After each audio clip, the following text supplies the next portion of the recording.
கால் பாதங்கள் ஃபுல்லாக வெடிப்பாக இருக்கா, பித்த வெடிப்பு, கிராக்டு ஹீல்ஸ். இந்த பாத வெடிப்பு சிலருக்கு மைல்டாக இருக்கும், சிலருக்கு ரொம்ப அக்ரெசிவாக இருக்கும். எப்படின்னா பாதம் சிலருக்கு பாதத்தோட அதாவது குதிகாலோட பின்பகுதியில் மாத்திரம்தான் வெடிப்பு இருக்கும். சிலருக்கு பார்த்திங்கன்னா இன் ரேர் கேசஸ் கால் பாதம் ஃபுல்லாகவே வெடிப்பு இருக்கும். அவங்களுக்கு கைகள் பாம்ஸ்லேயும் வெடிப்பு இருக்கும்.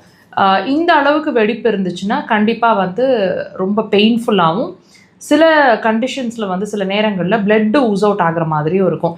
இந்த மாதிரி பித்த வெடிப்பு ரொம்ப அக்ரெசிவாக ரொம்ப ஜாஸ்தியாக இருக்குது, அல்லது சாதாரணமாக இருக்கிறதே ரொம்ப வலி கொடுக்குது, இந்த மாதிரி ப்ராப்ளம் இருந்துச்சுன்னா உங்களுக்கு இது ஒரு வியாதியோட அறிகுறியாக இருக்கும்னு உங்களால் நம்ப முடியுதா? இது உள்ளே இருக்கிற வியாதியோட வெளிப்பாடு, வெளியே நமக்கு சொல்லக்கூடிய, நம்ம உடம்பு நமக்கு சொல்லிட்டு இருக்கக்கூடிய ஒரு அறிகுறி, ஒரு சிம்டம். எதோட அறிகுறின்னு கேட்டிங்கன்னா நல்லா கவனிங்க. இந்த வெடிப்பவே நம்ம என்னன்னு சொல்லுவோம், பித்த வெடிப்புன்னு தான் சொல்லுவோம். ஸோ பித்தம் சார்ந்த, அதாவது கால் பிளாடர் சார்ந்த பிரச்சனைகள் கண்டிப்பாக உங்களுக்கு இருக்கும். இந்த ரொம்ப அக்ரெசிவாக இருக்குது அல்லது மைல்டாக இருக்குன்னா அதுக்கு தகுந்த மாதிரி உங்களோட சிம்டம்ஸும் மாறுபடும். இப்போ ரொம்ப அக்ரெசிவாக இருக்குது அப்படின்னா கண்டிப்பாக நீங்கள் தூக்கம் அப்படிங்கிற ஒரு விஷயம் டெஃபினட்டாக 100 இல்லைங்க 200% தூக்கம் டிஸ்டர்ப் ஆகிட்ருப்பீங்க. அல்லது டைஜஷன் அப்படிங்கிற ஒரு விஷயம் கண்டிப்பாக பாதிச்சிட்ருக்கோம். எது கழிக்கிறது, நெஞ்சு கரிக்கிறது, இன்டைஜஷன், புளிச்ச ஏப்பங்கள் மாதிரி இருக்கிறது, தொண்டை மட்டும் எரியறது, காரமோ புளியோ சுத்தமாக சேர்த்திக்க முடியல, சேர்த்துனாலே டைஜஷன் பிரச்சனை ஆகிடுது, தூக்கம் நைட்டில் வரமாட்டேங்குது. பர்டிகுலராக சிலர் சொல்லுவாங்க நான்வெஜ் சாப்பிட்டாலே தூக்கம் டிஸ்டர்ப் ஆகிடுது நைட்டில், அல்லது நைட்டு உணவை எடுத்துக்கிட்டாலே தூக்கம் வர மாட்டேங்குது. இந்த மாதிரி விஷயங்களை வாட்ச் பண்ணியிருப்பீங்க. இது வரைக்கும் வாட்ச் பண்ணலைன்னா கண்டிப்பாக இதுக்கும் அதுக்கும் சம்மந்தம் இருக்குது, வாட்ச் பண்ணி பாருங்கள்.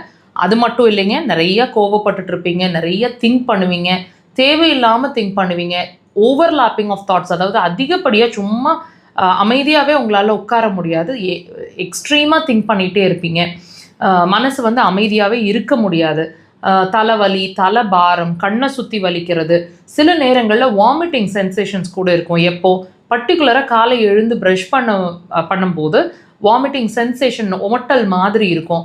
சில நேரங்களில் சாப்பிட்ற நேரம் கடந்து போச்சுன்னா நாசியா, வாமிட்டிங் சென்சேஷன்ஸ் இருக்கும், வயிறு பெரட்டுற மாதிரி இருக்கும். அப்போ ரொம்ப கோவம் வரும். அந்த சாப்பிட்ற நேரம் தவறி போச்சுன்னா ரொம்ப டென்ஷன் ஆகிட்டு இருப்பீங்க, கோவம் வரும். இந்த மாதிரி விஷயங்கள்லாம் இருக்கும். சிலருக்கு வெரிகோஸ் வெயின் இருக்கலாம், அல்லது சியாட்டிகா பெயின் இருக்கலாம். ஸோ தயவு செய்து இதெல்லாம் நீங்கள் வாட்ச் பண்ணியிருக்கீங்க அப்படின்னா ட்ரீட்மெண்ட்டை உடனே ஸ்டார்ட் பண்ணுங்கள். இந்த பித்த வெடிப்புங்கிறது ஒரு அறிகுறி தான் உங்களோட பித்தப்பை சார்ந்த பிரச்சனை இருக்குது அப்படின்றதுக்காக. So treatment